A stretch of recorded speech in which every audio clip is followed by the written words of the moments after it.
Hello students, आप लोगों का एक बार फिर से स्वागत है। आज 4 जून के करंट की बात करते हैं। दैनिक जागरण का संस्करण यहाँ पर हम लोगों ने लिया हुआ है, तो चलिए पेपर पढ़ना स्टार्ट करते हैं जल्दी से। यहाँ पे देखिए कोरोना मीटर्स में है, दिन ब दिन संख्या बढ़ती ही जा रही है। भारत की बात करें तो 2 लाख से ज़्यादा एक्टिव केसेस अपने यहाँ पर आ गए हैं। 34% की वृद्धि दर लगभग हो चुकी है। यद्यपि अच्छी बात यह है कि स्वस्थ होने वालों में जो वृद्धि दर है वो 51% की है। खैर, अब यहाँ से हम लोग न्यूज़ पढ़ना स्टार्ट करते हैं। तो देखिए, मर्जी से फसल बेचने को आज़ाद होंगे किसान, कैबिनेट की मोहर लग गई। आवश्यक वस्तु अधिनियम को संशोधित कर दिया गया है। खेत पर ही उपज बेचना होगा संभव। यानी कि अभी तक क्या होता था कि किसानों के साथ ऐसा होता था कि उनके यहाँ उपज होती थी, जो भी उगाते थे, फिर मंडी में लेके जाना होता था। तो अब कुछ ऐसी व्यवस्था करी गई है कि खेत में ही संभव हो जाए इस उपज को बेचना। तो इस योजना का जो प्रेस कॉन्फ्रेंस के जरिए जानकारी दी है वो सूचना एवं प्रकाश मंत्री प्रकाश जावड़ेकर जी ने। तो ये यहाँ पर थोड़े से नाम इम्पोर्टेंट हो जाते हैं। सूचना एवं प्रकाश मंत्री हमारे कौन है? प्रकाश जावड़ेकर जी हैं। और कृषि मंत्री जो हैं वो नरेंद्र सिंह तोमर हैं। कृषि मंत्री कौन है? नरेंद्र सिंह तोमर हैं। ठीक है, तो ये नाम यहाँ से इम्पोर्टेंट है थोड़ा। उसके बाद केंद्रीय सूचना प्रसारण मंत्री प्रकाश जावड़ेकर जी ने ये कहा है कि प्रस्तावित जो संशोधन है उसके बाद किसानों को क्या होगा, उपज कहीं भी बेचने की छूट मिल जाएगी। ठीक है, वो भारतीय अर्थव्यवस्था के लिए बहुत ही मुफीद साबित होगा और ज़रूरी सुधारों की जो सख्त ज़रूरत है केंद्र सरकार ने उसको पूरा किया हुआ है। अगर हम जीडीपी में देखें तो इस समय ये क्वेश्चन आपका इम्पोर्टेंट यहाँ बन जाता है कि जीडीपी में कृषि कितना परसेंट है। तो जीडीपी में कृषि 17% का योगदान रखती है। कितने रखती है? 17% का योगदान रखती है। और भारत में कितने परसेंट लोग इस पर निर्भर हैं? तो भारत में 53% जो जनसंख्या है हमारी वो कृषि कार्यों में लगी हुई है और इस पर निर्भर है। ठीक है, तो कॉन्ट्रैक्ट फार्मिंग से किसानों को इसमें जो इन्होंने योजना चालू करी है वो किया है कॉन्ट्रैक्ट फार्मिंग। एक नया कानून बनाया है, उसका नाम इन्होंने दिया है कॉन्ट्रैक्ट फार्मिंग। और इसके लिए क्या हुआ, जो मंडी कानून के काफ़ी होते थे, जो कानून उनके अलग तरीके से होते थे, तो उसमें काफ़ी दिक्कतें होती थी किसानों को, तो उससे छूट मिलेगी इनको। और बिना किसी बाधा के सिर्फ अपने ही नहीं दूसरे राज्यों में भी ये फसल को बेच सकते हैं। तो इसमें सबसे ज़्यादा फ़ायदा क्या होगा कि बिचौलियों की भूमिका कम हो जाएगी और किसानों को उनकी उपज का उचित मूल्य भी मिल जाएगा। ठीक है, और अब जो भूमि स्वामी है अपनी ज़मीन को किसी को भी पट्टे पर दे सकते हैं या अनुबंध पर वो खेती करा सकते हैं, इसके लिए वो फ्री हो गए। राइट, और इसमें से क्या है कि अब आवश्यक वस्तु अधिनियम की जो सूची है, यहाँ पे एक इम्पोर्टेंट क्वेश्चन अब यहाँ पे ये बनता है कि आवश्यक वस्तु अधिनियम की सूची से किन किन फसलों को अलग कर दिया गया। तो खाद्यान्न, तिलहन, दलहन, प्याज और आलू। खाद्यान्न, तिलहन, दलहन, प्याज और आलू जैसी प्रमुख फसलों को आवश्यक वस्तु अधिनियम की सूची से बाहर कर दिया गया है। इससे क्या हो गया कि अब ये किसान स्वतंत्र हो जाएंगे इनमें से किसी भी चीज़ को कहीं भी बेचने के लिए। ठीक है, और राज्यों में जो उलझे हुए मंडी कानून होते हैं उनका इनके ऊपर कोई भी असर नहीं पड़ेगा। इसका मतलब क्या है, अंतर्राज्यीय व्यापार भी ये कर सकते हैं। ठीक है, इस पूरे अध्यादेश को किस नाम से जाना गया है, यहाँ पे ये इम्पोर्टेंट है, मूल्य आश्वासन व कृषि सेवाओं के करारों के लिए किसानों का सशक्तिकरण और संरक्षण अध्यादेश 2020। इस कॉन्ट्रैक्ट फार्मिंग का जो नाम है वो ये है। ठीक है, तो यहाँ से ये इम्पोर्टेंट खबर हो जाएगी। ये देखिए, विजय माल्या का कभी भी प्रत्यारोपण हो सकता है। ये शराब कारोबारी थे और किंगफिशर एयरलाइंस के मालिक थे, संस्थापक विजय माल्या। और कभी भी ऐसा है कि इनको कभी भी यहाँ भारत लाया जा सकता है। इसके लिए इसके बाद फिर महाराष्ट्र पहुँचते निसर्ग ये बस नाम इम्पोर्टेंट है यहाँ पर, इसके बारे में ज़्यादा डिटेल में नहीं जाना है। निसर्ग क्या है? तो एक तूफ़ान है। ठीक है, चक्रवात है बेसिकली। तो मुंबई में जाने के बाद ये धीरे हो गया है। यहाँ पर इसकी स्पीड क्वेश्चन पूछी जा सकती है। तो 120 किलोमीटर प्रति घंटा इसकी स्पीड है। ठीक है, इस स्पीड से हवाएं चलती हैं। काफ़ी नुकसान किया है इन्होंने इस उसने। लद्दाख में चीनी सेना पीछे हटी, काफ़ी भारत का कड़ा रुख दिखाया, कूटनीतिक दबाव भी हर जगह बनाए गए थे। 6 जून को लेफ्टिनेंट जनरल से की बैठक भी होनी थी चीनी सेना से, तो गलवान घाटी से चीनी सेना क्या हो गई, उसने अपने कदम पीछे खींच लिए हैं और भारत ने भी सकारात्मक जमाव दे दिया है। ठीक है, तो 4-5 दिनों से कोई भी वो नहीं है। LAC जो लाइन ऑफ एक्चुअल कंट्रोल है उसके पास से अपने टेंट वगैरह भी उखाड़ ले गए हैं चीनी सैनिक, लेकिन अभी भी उत्तरी कमान प्रमुख लद्दाख में ये लोग डटे हुए हैं। तो इस तरीके से ये चीज़ें हो गई हैं। जैश के कमांडर सहित 3 ढेर हो गए। अभी जिन्होंने पुलवामा दोहराने की साजिश रची थी, तो भारतीय जवानों ने बहुत ही उसके साथ जवाब दिया है उनका वीरता के साथ, और पाक कमांडर जो है चले गए। ये देखिए, प्ले स्टोर से गूगल ने एक काम किया है, चुपके से जो है रिमूव चाइना, एक अभी कुछ दिनों पहले रिमूव चाइना ऐप आया था जो प्ले स्टोर पे काफ़ी ट्रेंड कर रहा था, 50 लाख से भी ऊपर ट्रेंड कर रहा था, और 50 लाख से ऊपर भारतीय इसको डाउनलोड कर चुके थे। इसमें क्या होता है कि इस ऐप को डाउनलोड करने के बाद वो आपको बताता है कि आपके में कितने चाइनीज़ ऐप हैं, और अगर आप चाहते हैं तो वो रिमूव कर देता है। ठीक है, लेकिन गूगल प्ले स्टोर ने ये ऐप हटा दिया है अपने उससे। और अभी एक मित्रों ऐप आया था जो टिकटॉक की तर्ज पे आया था, भारत का मित्रों ऐप, उसको भी इन्होंने इस समय हटा दिया है प्ले स्टोर से। ठीक है, उसके बाद इम्पोर्टेंट क्वेश्चन, डिजिटल टैक्स, हाँ एक ये भी बन सकता है। गूगल और अमेजन जैसी दिग्गज अमेरिकी कंपनियां अब भारत में लगने वाले डिजिटल सर्विस टैक्स यानी DST, गूगल क्या करती है, अमेजन करती है, अमेरिकी कंपनी है। ठीक है, और ये भारत में अपना DST लगाती हैं, यानी कि डिजिटल सर्विस टैक्स लगाती हैं।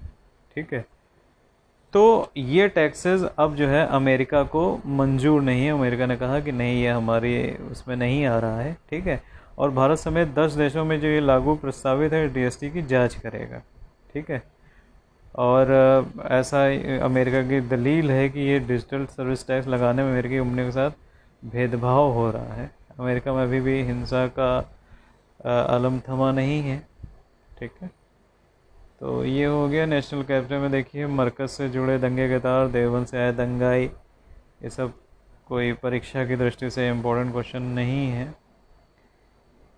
शाहीन बाग 1 दिन में 1,500 से लैब संचालकों से, लॉकडाउन में स्वास्थ्य ढांचा,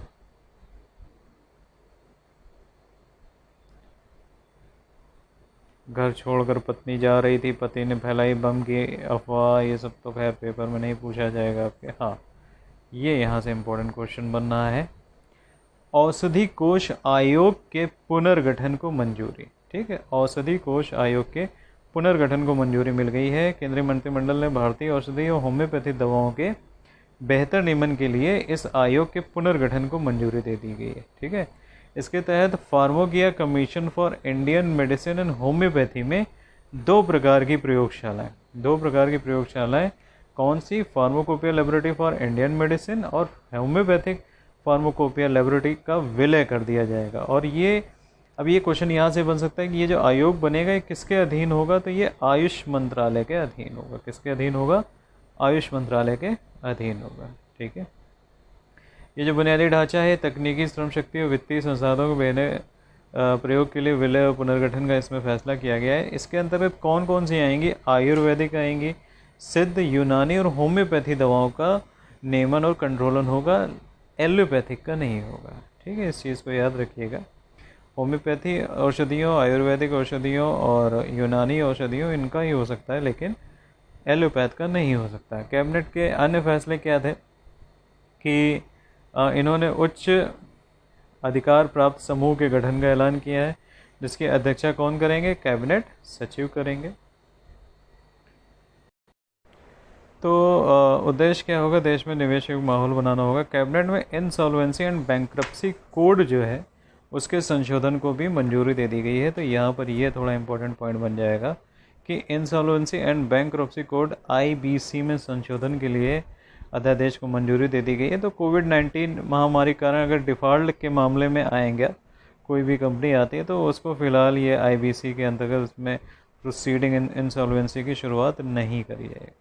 ठीक है, यहाँ पे एक ये नया क्वेश्चन बनना है, कोलकाता पोर्ट का नाम बदल कर श्यामा प्रसाद मुखर्जी करने की अनुमति दे दी गई है। और जनवरी में पोर्ट की स्थापना की 150वीं सालगिरह के मौके पर प्रधानमंत्री नरेंद्र मोदी ने ये नाम बदलने का किया था। अब कोलकाता पोर्ट का नाम बदल गया है और बदल के क्या हो गया, श्यामा प्रसाद मुखर्जी पोर्ट हो गया, श्यामा प्रसाद मुखर्जी पोर्ट हो गया है। और ये श्यामा प्रसाद मुखर्जी जी कौन थे, जनसंघ के संस्थापक थे। जनसंघ जो बाद में भारतीय जनता पार्टी में कन्वर्ट हो गई थी, तो उनके संस्थापक कौन थे, श्यामा प्रसाद मुखर्जी जी, जिनके नाम पर क्या हो गया है, नाम बदल दिया गया है। ठीक है, और कोलकाता एयरपोर्ट का श्यामा प्रसाद मुखर्जी एयरपोर्ट को दी गया। भूटान के साथ देखिए इन्होंने क्या किया, पर्यावरण संरक्षण एवं एयर क्वालिटी, कचरा, केमिकल मैनेजमेंट और क्लाइमेट चेंज जैसे क्षेत्रों में सहयोग के लिए एक MOU पर साइन किए गए। किसके साथ किए गए हैं, भूटान के साथ साइन किए गए। तो ये इंपॉर्टेंट यहाँ से पॉइंट निकल के आ रहा है कि भूटान के साथ इसमें किए गए हैं, एयर क्वालिटी, कचरा, केमिकल मैनेजमेंट, क्लाइमेट चेंज आदि के क्षेत्रों में सहयोग के लिए किए गए। ठीक है, तो ये हो गया यहाँ से। अब अगली खबर देखते हैं, कहीं कभी भी हो सकता है माल्या का प्रत्यर्पण, तो पेपर की दृष्टि से कोई भी इम्पोर्टेंट नहीं है। भारत और ऑस्ट्रेलिया की पहली वर्चुअल शिखर बैठक आज हो रही, तो ये डेट बहुत इम्पोर्टेंट है। 4 जून को भारत और ऑस्ट्रेलिया के बीच में वर्चुअल शिखर बैठक हो रही है। द्विपक्षीय वार्ता है, किसके किसके बीच में हो रही है, मोदी और मॉरिसन के बीच में हो रही है। मॉरिसन कौन है, हमारे ऑस्ट्रेलिया के राष्ट्रपति हैं मॉरिसन, उनके बीच में ये होने जा रही है दोस्तों। तो प्रधानमंत्री नरेंद्र मोदी और ऑस्ट्रेलिया के प्राइम मिनिस्टर PM है वो स्कॉट मॉरिसन, उनके बीच द्विपक्षीय रिश्तों के अलावा अमेरिकी राष्ट्रपति डोनाल्ड ट्रंप ने जो G7 समूह में इनकी एंट्री की बात कर रही थी, उसके बारे में भी ये लोग बातचीत करेंगे। ठीक है, नए वैश्विक मंच बनाने का भी जो प्रस्ताव हुआ उसमें हुआ, और रिश्ते काफ़ी गर्माहट भरे हैं, मजबूत होते जा रहे हैं। और 6 अप्रैल को इनके बीच टेलीफोन की साथ वार्ता हुई थी। चीन के साथ सबसे बड़ी बात यह है कि शिखर वार्ता की अहमियत इसलिए भी है कि चीन के साथ इन दोनों के बहुत ही रिश्ते, कोई भारत के तो अच्छे हैं ही नहीं और ऑस्ट्रेलिया के भी कोई ख़ास रिश्ते नहीं हैं। ठीक है, तो इस रवैये को देखते हुए चीन ने होने वाले भारी भरकम आयात को रोकने की धमकी दी है, लेकिन ऑस्ट्रेलिया में कोई बदलाव नहीं आया। ऑस्ट्रेलिया को धमकी दी है चीन ने कि हम आयात रोक देंगे आपके यहाँ जो हो रहा है, तो लेकिन उनके ऊपर कोई नहीं आया। इस वजह से ऑस्ट्रेलिया को भी अपना एक साथी चाहिए जो भारत के रूप में इनको मिल रहा है। ठीक है, चलिए आगे देखते हैं। ये क्या है, 11वीं और 12वीं बच्चे के छात्र घर बैठ के पढ़ाई कर सकेंगे। केंद्रीय मंत्री निशंक जो है उन्होंने वैकल्पिक कैलेंडर एक चालू कर दिया है। ये इंपॉर्टेंट क्वेश्चन यहाँ से बनना है एक हम लोगों का कि रवीश कुमार जो हैं वो फिनलैंड में भारत के नए राजदूत होंगे। रवीश कुमार जी, ठीक है, ये विदेश मंत्रालय के पूर्व प्रवक्ता थे, तो फिनलैंड में ये भारत के नए राजदूत नियुक्त होंगे, रवीश कुमार। आगे बढ़ते हैं, अगली न्यूज़ क्या आती है, सरकारी भवनों से हटेगा YSR कांग्रेस पार्टी के झंडे का रंग, बंगाल को देश से अलग करने की साजिश, देश का नाम भारत करने की मांग पर कोर्ट का सुनवाई से इनकार हो गया, वही जो अभी एक रखी गई थी। इस याचिका को ज्ञापन की तरह लिया जा सकता है, लेकिन इस पर विचार करने से इनकार कर दिया गया है। उसमें पहले से कह दिया गया कि इंडिया को भारत कहा गया है। ठीक है, ज्ञापन की तरह से ये लिया जा सकता है। तो इसमें आपसे बताया था इम्पोर्टेंट क्या है, नमाह नाम है। ठीक है, बॉम्बे हाईकोर्ट का नाम बदलने की मांग पर केंद्र महाराष्ट्र से जवाब तलब हुआ है। सुप्रीम कोर्ट ने ये किया है कि महाराष्ट्र सरकार व अन्य को नोटिस जारी कर बॉम्बे हाईकोर्ट का जो नाम चेंज किया गया उससे जवाब तलब हुआ है। प्रधान न्यायाधीश S.A. बोबडे की जो अध्यक्षता में ये हुई थी, वीडियो कॉन्फ्रेंसिंग के जरिए ये सुनवाई हुई थी। उसमें ठाणे निवासी VP पाटिल ने याचिका दाखिल की थी और कहा था कि राज्य और समवर्ती विषय आदेश 1960 की एक धारा को प्रभावी ढंग से लागू करने के बाद प्रशासन को दिशा निर्देश देने की मांग करी गई है। ठीक, तो राज्य के नाम के आधार पर हाईकोर्ट का नाम बदला जाए, ऐसा निर्देश रखा गया है।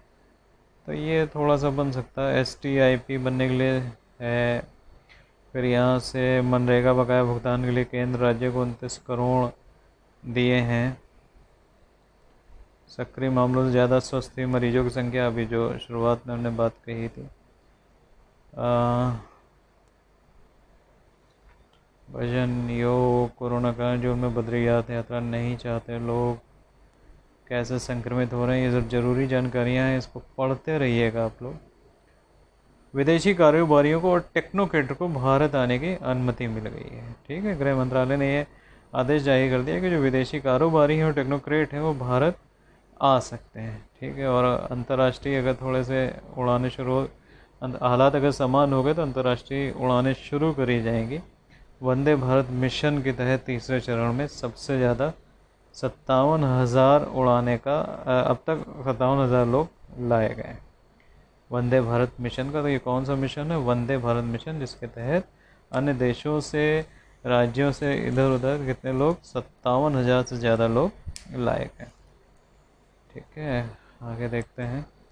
ये गर्भधारी अक्स उभरेगा।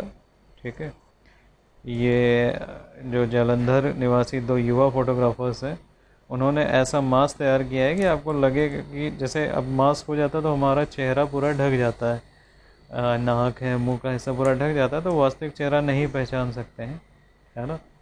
तो इन लोगों ने क्या किया है, 2 युवा हैं, तो पहचान खोरे चेहरे को मदद दिया इस, और बंद पड़ते बिजनेस को भी इन्होंने दिया। ये कहाँ के हैं? सिद्धार्थ नगर के स्वयं सहायता समूह की महिलाओं ने मूक बधिर दिव्यांगों को जरूरत के अनुसार सुविधाजनक मार्क्स देने का काम करने के लिए रोजी का इंतजाम किया। तो ये फोटोग्राफर कौन है? पहले तो वो तो अलग हो गए, ये 2 फोटोग्राफर्स हैं हमारे, अनुज कपूर और राजीव जी। ठीक है, इन्होंने एक ऐसा मास्क बनाया है कि जो उसके पीछे छिपे चेहरे को बाहर ले आता है। इसमें क्या हो पाता है, एक कस्टमाइज मास्क है, ये चेहरे पे तो होगा लेकिन इसके चेहरे का जो हिस्सा ढक जाता है उस पर हूबहू वैसा ही प्रिंट कर लिया जाता है, मास्क पे वैसा ही हिस्सा प्रिंट हो जाता है। तो इससे ये पता चलता है कि वास्तविक चेहरा उसका छुप नहीं पाता, वही चीज़ है। ठीक है, तो ये थोड़ी सी इम्पोर्टेंट खबर थी। सोनू सूद जी ने भी काफ़ी प्रशंसा करी है इसके बारे में। इस समय सोनू सूद काफ़ी फेमस भी हो रहे हैं, कुछ तो पढ़ी ही होगी आपने। दोहरी चुनौती से रावी के भाजपा विधायक नेता सोनू सूद से गुहार लगाई विद्यार्थियों को 35 लाख। पेपर की दृष्टि से हम लोग प्रश्नों को देख रहे हैं, तो ये जनरल न्यूज़ से ज़्यादा क्वेश्चंस नहीं पूछे जाते हैं।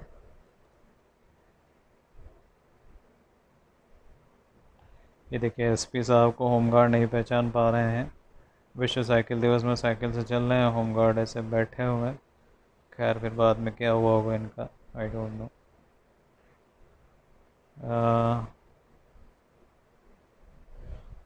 देखिए, उत्तर प्रदेश में ऑनलाइन पंजीयन और घर बैठे चयन। यदि आप बेरोजगार हैं या नौकरी छूट गई तो घबराने की जरूरत नहीं है। सेवा योजना विभाग की वेबसाइट पर अपना ऑनलाइन पंजीकरण करा लें, उसके साथ चयन भी आपका ऑनलाइन घर बैठे हो जाएगा। ठीक है, तो जैसे रोजगार मेला लगाया जाता था वैसे इसमें करें, तो ये थोड़ा सा इम्पोर्टेंट है। 18 से 45 वर्ष तक के युवा, ये वेबसाइट का एड्रेस दिया हुआ है, सेवा योजन .up.nic.in। इसमें जाकर अपना पंजीकरण करा लें, आधार कार्ड और योग्यता के दस्तावेज लगा लें और मोबाइल नंबर रख के एक बार पंजीकरण दे दें। 3 साल तक ये मान्य हो जाएगा। अब तक अच्छा, हाँ, रोजगार कार्यालय में रजिस्ट्रेशन जो कराना पड़ता है तो काफ़ी जटिल प्रक्रिया होती थी, काफ़ी लाइन लगती थी वहाँ पर, है ना, लेकिन अब ऐसा नहीं है। 242 कंपनियों की तरफ से रिक्त पदों की संख्या दे दी गई है, उसमें आप अपनी नौकरी के लिए आवेदन भी कर सकते हैं। ठीक है, कंपनी की ओर से रोजगार मेले की जगह ऑनलाइन साक्षात्कार ही लिया जाएगा और ये घर बैठे ही होगा, ना ही आपका केवल चयन हो जाएगा, नियुक्ति पत्र भी आपको ऑनलाइन मिल जाएगा। और लखनऊ में अगर पंजीकृत बेरोजगारों की संख्या देखी जाए तो 78,360 है। इसमें लॉकडाउन के दौरान लगभग 2,000 से अधिक युवाओं ने अपना पंजीकरण कराया है। ठीक है, तो ये बहुत अच्छी योजना उत्तर प्रदेश सरकार की। अच्छा, इसके बाद और क्या खबर है? ये कोई इतना इम्पोर्टेंट क्वेश्चंस नहीं है। मुंह में चोटों से अभी ये हाथी प्रकरण काफ़ी चल रहा है ना। मुंह में चोट से अभी एक हाथी की अभी और मृत्यु हुई है। हाथी गर्भवती थी, वही जो निकाला गया है। बहुत ही दुखद स्थिति ये है। राहुल गांधी पे भी राजनीति भी अपना चल रही है, इस समय FIR दर्ज कर दी गई है। बॉलीवुड ने भी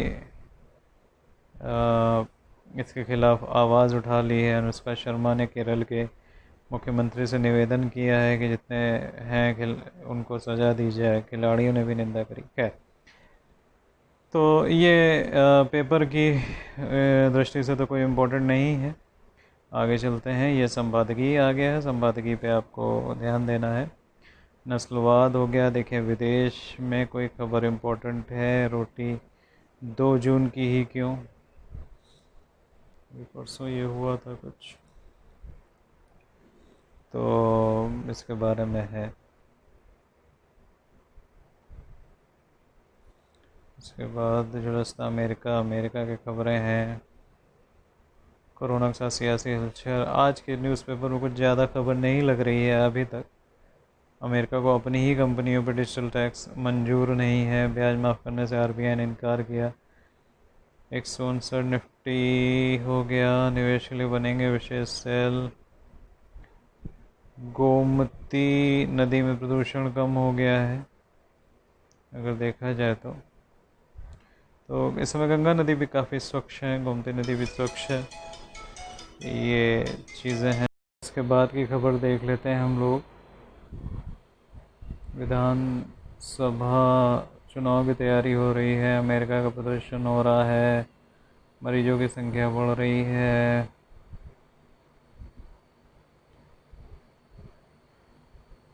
अमेरिका में गूगल पर $5 अरब का मुकदमा, ये थोड़ी सी बन सकती है। तो यूजर की सूचनाएं एकत्र करने में अलग ही गूगल के सामने समस्या आ रही थी। तो $5 अरब यानी कि 34,000 करोड़ रुपए का मुकदमा किया गया। कैलिफोर्निया की डिस्ट्रिक्ट कोर्ट ने इन पर आरोप लगाया है कि जब कोई यूज़र सर्च इंजन क्रोम और जो इनकॉग्निट मोड होता है, जो प्राइवेट मोड होता है, तो गूगल ना केवल उस ब्राउजिंग हिस्ट्री को ट्रैक करता है बल्कि उसे एकत्र भी करता है।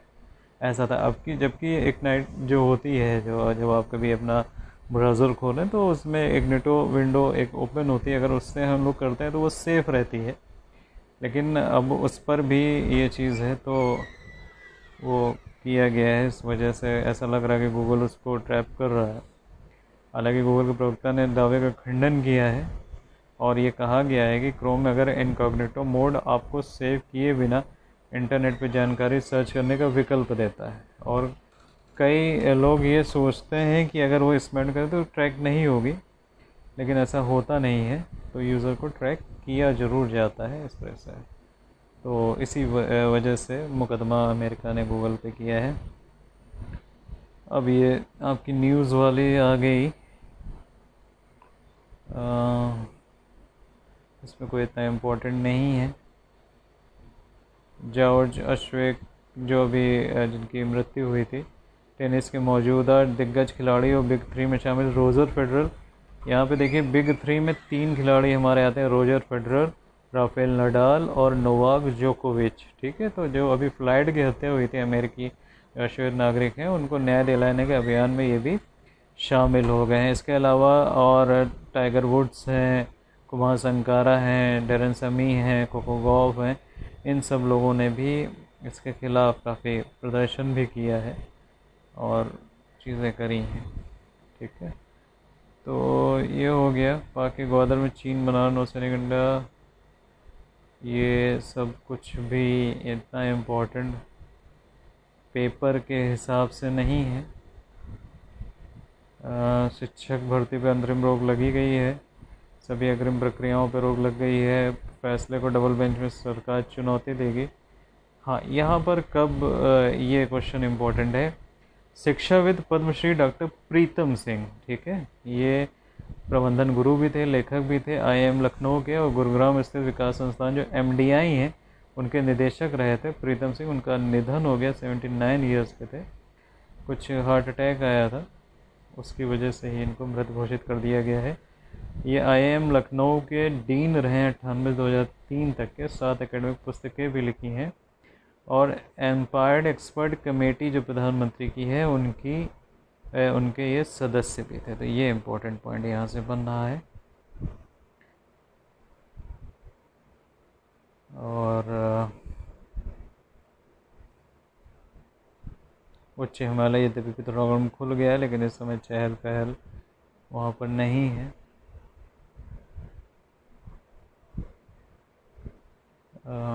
ठीक है, तो आज की न्यूज़ में आप लोगों ने देखा कि कुछ खास खबरें नहीं थी, बस जो इम्पोर्टेंट खबरें थी वो मैंने आपको बता दी हैं, उनको आप अलग नोट कर लीजिएगा। आई होप वीडियो पसंद आया होगा। कल 5 जून का वीडियो लेके हम लोग फिर से आएंगे। धन्यवाद।